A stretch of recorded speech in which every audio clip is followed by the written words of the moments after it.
What's up, people? I'm Shaggy, the opinionated hippie, and this is just my list of my top 10 favorite Split Enz songs.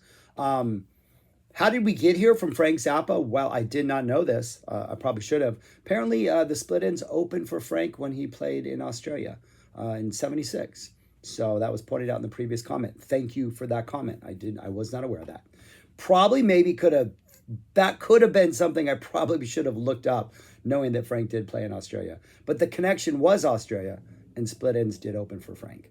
So anyways, I'm just going to go through them. These are my 10 favorite and what I think is a pretty strong catalog. And then at the end, I'll put them on the screen so you can look at them for you visual learners.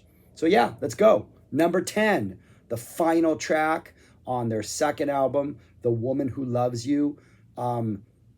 Their first album was very proggy, and then the second album, they kind of redid some of the proggier stuff that was on the first album. They kind of definitely layered it more. There was more production. It was definitely sounded better, but it felt more of an art pop instead of a prog pop album. Except for this one, which, maybe it's not proggy, but it's definitely art poppy. It's weird. There's a little bit of everything in the kitchen sink just kind of thrown in to end the album. I think it's a pretty inconsistent album only because I love the first one so much. But this, waiting for me at the end of the album is sort of the reward for sitting through an album that is way too much saxophone on it and not in a good way. But just a really weird, kind of long, kind of art poppy, maybe indulgently proggy in a weird way. Just a really good, fun, all over the place type song. Number 9, Message to My Girl. I actually have 2 songs on here off Conflicting Emotions, one of their last albums, which as an album, I don't think it's all that strong of an album. But I do think it has 2 absolutely fantastic songs. Message to My Girl is one of them. Just a really typical, but in a great way, sort of 80s new wave pop ballad that definitely you could have heard on the radio, definitely would have been all over MTV. I'm pretty sure they had a video for this. But just a really, really good, slower, new wavy type song. Absolutely fantastic. Number 8, Walking Through the Ruins, which is another kind of weird, all over the place type song, but that has a lot of different, I think there's a verse and then maybe a pre-chorus and a chorus and maybe a bridge. And there's all these weird vocal sections. But what I think is the chorus has just this absolutely awesome, infectious, maybe the whole thing's maybe 5 or 6 seconds long.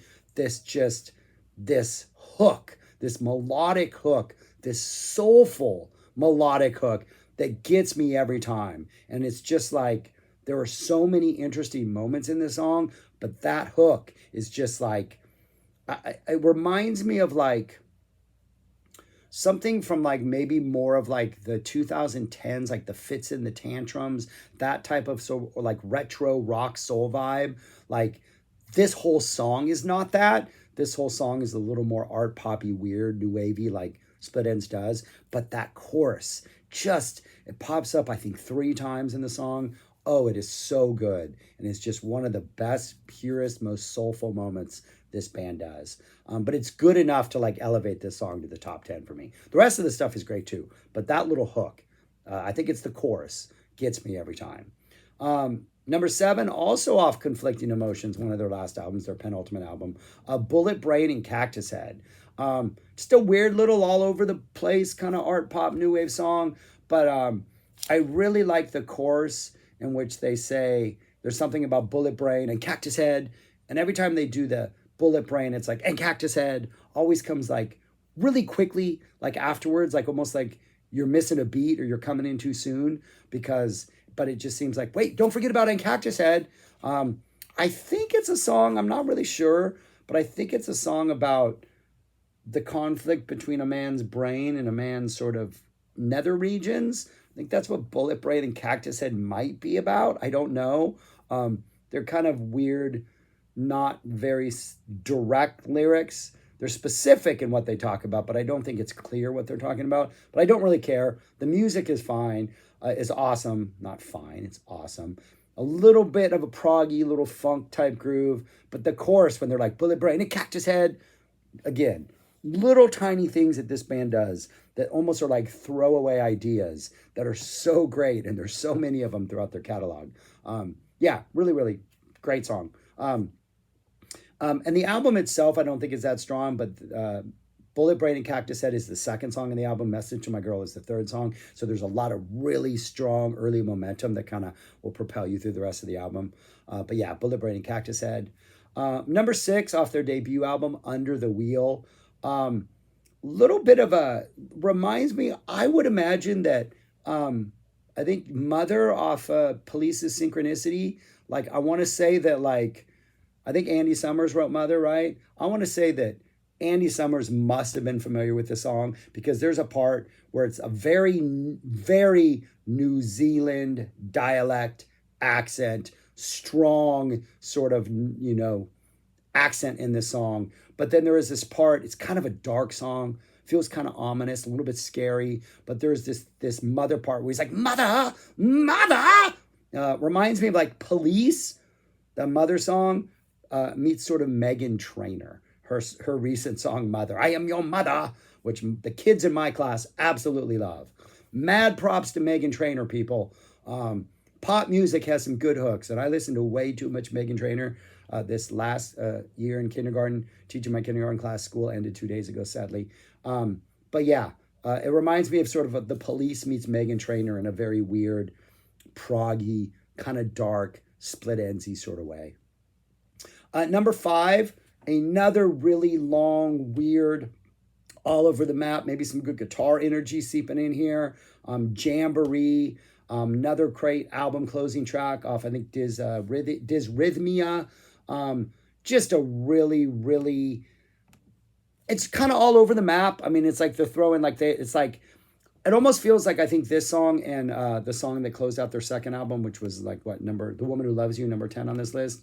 It almost seems like both those songs are like, they had a bunch of ideas and they couldn't make full songs out of them. So they made like 6-minute songs and put all these ideas into one little thing, throw a little guitar energy in there, little groove energy in there, just kind of threw a lot at the wall, but it all sticks and it all works.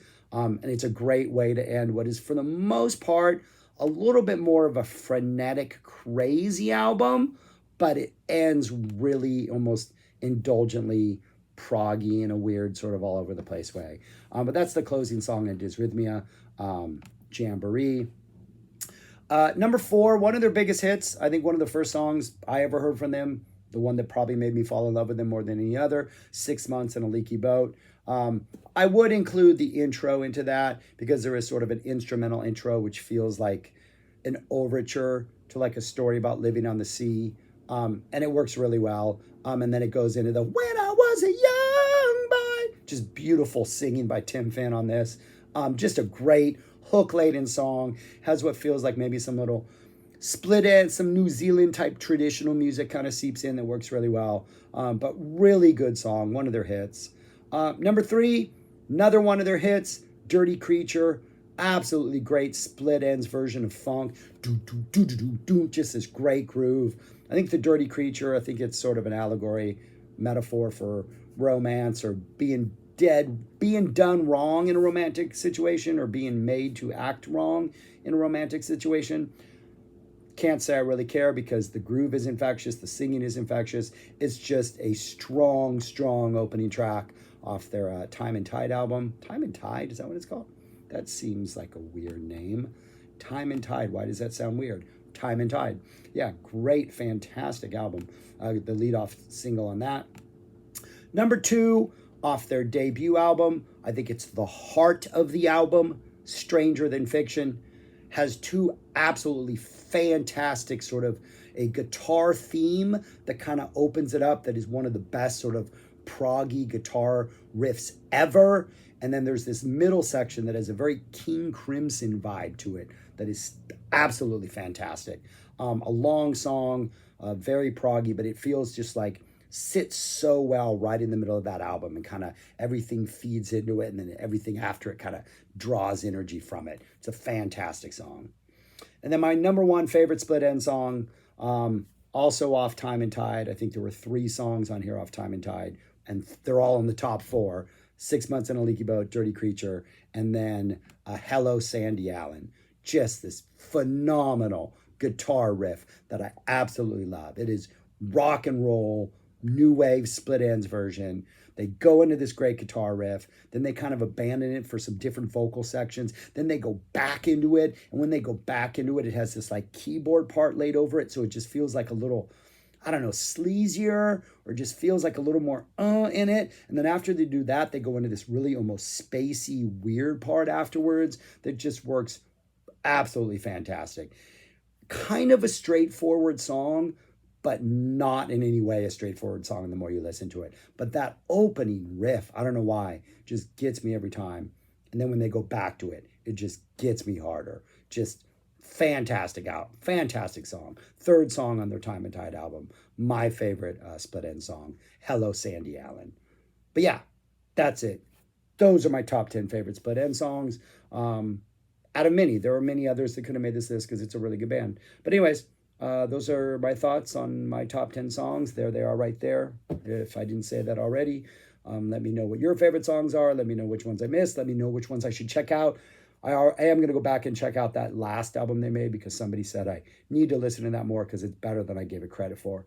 I'm going to do that. I promise you, I will. But yeah, for now, that is it. Thanks for watching. Peace, y'all. Talk to you later.